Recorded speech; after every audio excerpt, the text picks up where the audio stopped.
Hola a todos y bienvenidos a vuestra novena clase de español a distancia. Hoy es miércoles 15 de abril de 2020. Espero que estéis bien y que hayáis pasado un buen fin de semana. Vamos a comenzar esta clase, pues. Primero vamos a recordar lo que teníais que hacer para hoy, es decir, los deberes. Pues para hoy teníais que rellenar el mapa de América Latina con los platos número 4, 5 y 6 del video. Pues vamos a corregir esta parte. Teníais esta ficha y vamos a comenzar con el primer plato, bueno, el plato número 4. El plato número 4 era el gallo pinto. Es un plato de Costa Rica. El plato número 5 era el ceviche. Se escribe de dos maneras. Y el plato siguiente era la feijoada, que es un plato de Brasil. Alors, pour revenir un petit peu en français, donc les plats 4, 5 et 6, vous avez deux écritures possibles pour el ceviche.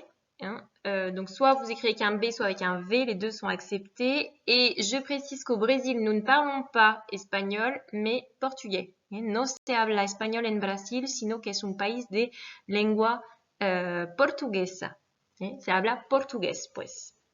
Donc là, dans la vidéo, il était inclus comme pays d'Amérique, mais bon, nous, on le laissera un petit peu de côté, celui-ci, puisque ce n'est pas un pays de langue espagnole.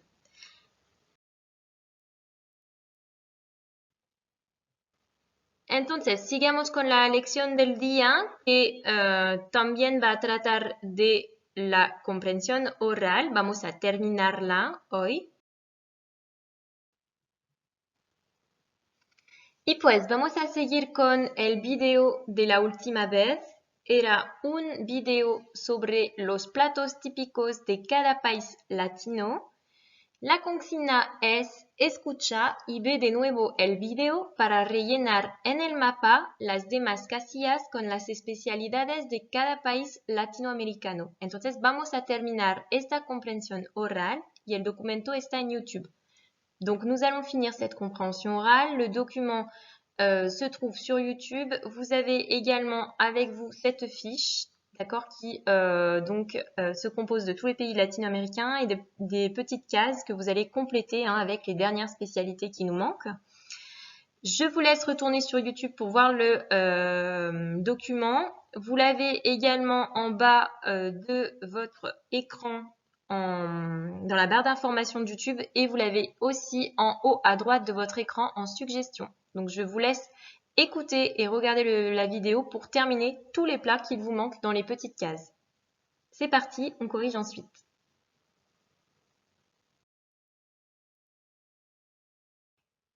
Corrección de los platos siguientes, pues el asado es un plato argentino que viene de Argentina. El arroz con gris es un plato que procede de Cuba, es un plato cubano. El boriborí, tenéis dos ortografías, es una especialidad de Paraguay. Donc deux possibilités pour l'écriture de boriborí. Vamos a pasar a los platos siguientes. El caquic también se escribe de dos maneras. Es una especialidad culinaria de Guatemala, es una especialidad guatemalteca. El mofongo es un plato típico de Puerto Rico, es un plato puertorriqueño. La pupusa es un plato que viene de un país de América Central que se llama El Salvador. La bandeja paisa es típica de Colombia, es un plato colombiano. La baleada es una especialidad hondureña, es decir, que viene de Honduras.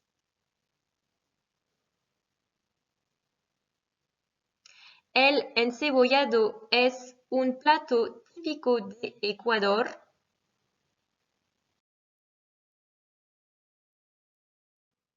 El curanto es una especialidad chilena, es decir, que viene de Chile.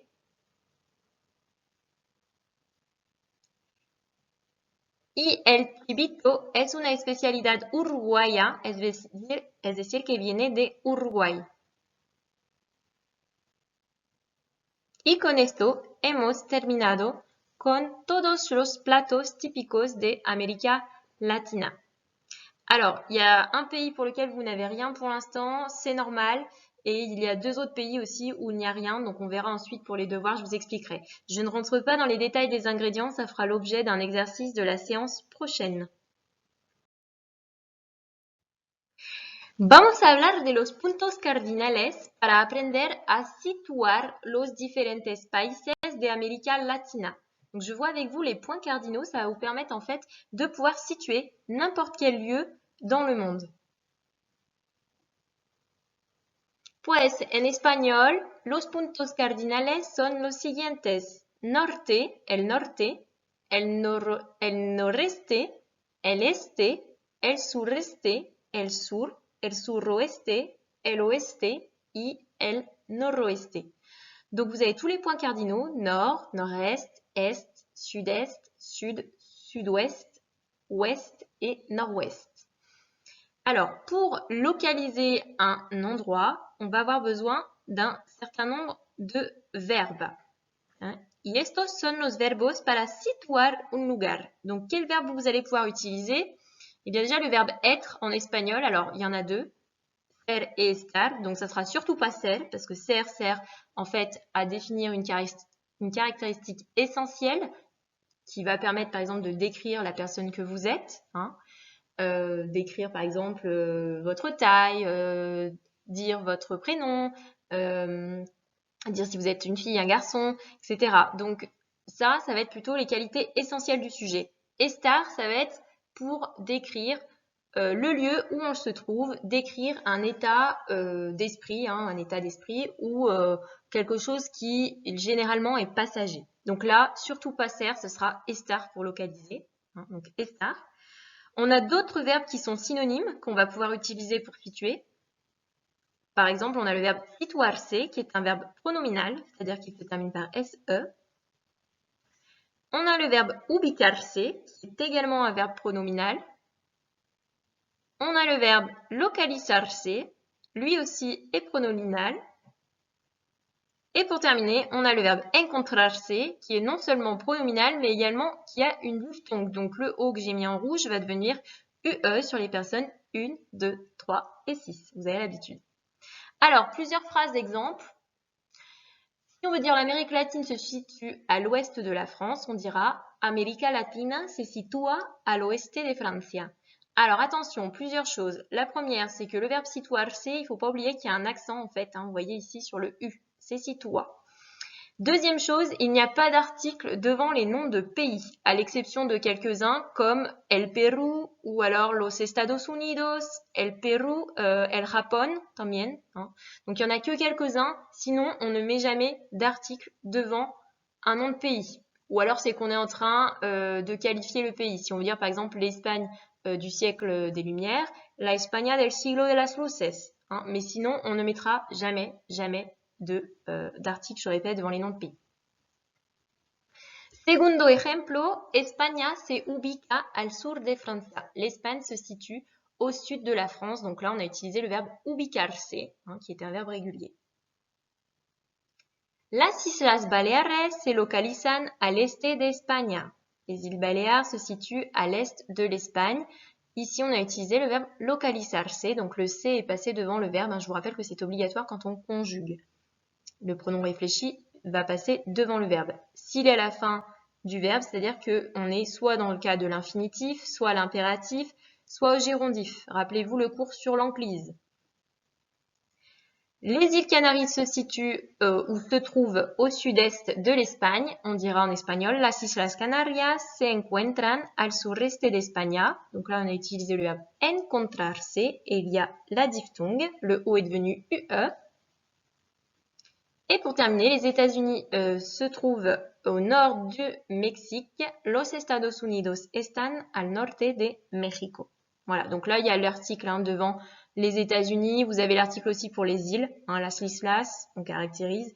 Mais sinon, pas d'article, vous voyez, devant México, España, Francia, América Latina, non plus. Y pues vamos a practicar un poco ahora. Pues vais a situar de manera muy precisa los lugares siguientes. Primer lugar, Nicaragua. Segundo lugar, Venezuela. Et tercer lugar, Chile. Donc je vous demande de situer de façon très précise ces trois pays, Nicaragua, Venezuela, Chile. Je vous mets une petite carte pour savoir où c'est, en utilisant donc les verbes que l'on vient de voir et en utilisant également les points cardinaux. Je vous laisse faire, vous mettez sur pause et on se retrouve ensuite pour la correction.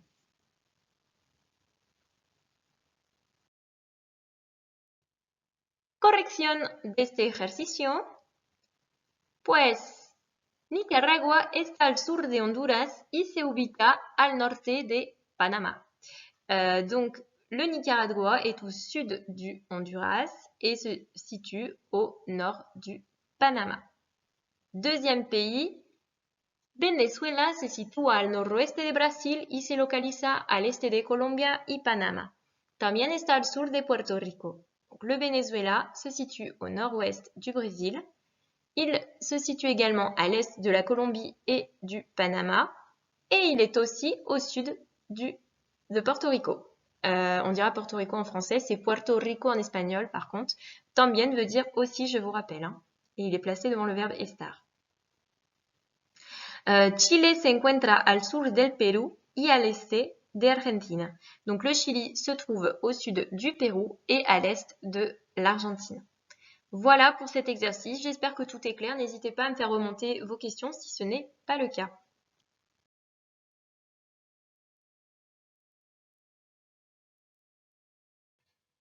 Y terminamos con los deberes. Donc pour vendredi 17 avril, je vous rappelle que vous avez un travail évalué à me rendre par l'ENT. Certains ont déjà envoyé leur dossier. Vous pouvez donc soit m'envoyer en pièce jointe votre travail, donc par l'ENT, ou alors mettre votre travail dans le dossier partagé de la classe, si vous savez faire. Ensuite, je vous demande également de connaître les points cardinaux que l'on a vus aujourd'hui. Et última cosa, busca una especialidad típica de Bolivia, otra que viene de Panama y un plato que procede de Nicaragua. Donc, je vous demande de faire une toute petite recherche pour me trouver une spécialité typique de Bolivie, une autre spécialité qui vient du Panama et un plat qui provient du Nicaragua. C'est le verbe proceder, qui veut dire provenir, être issu de. Voilà, os digo pues hasta viernes y buen trabajo. Adiós.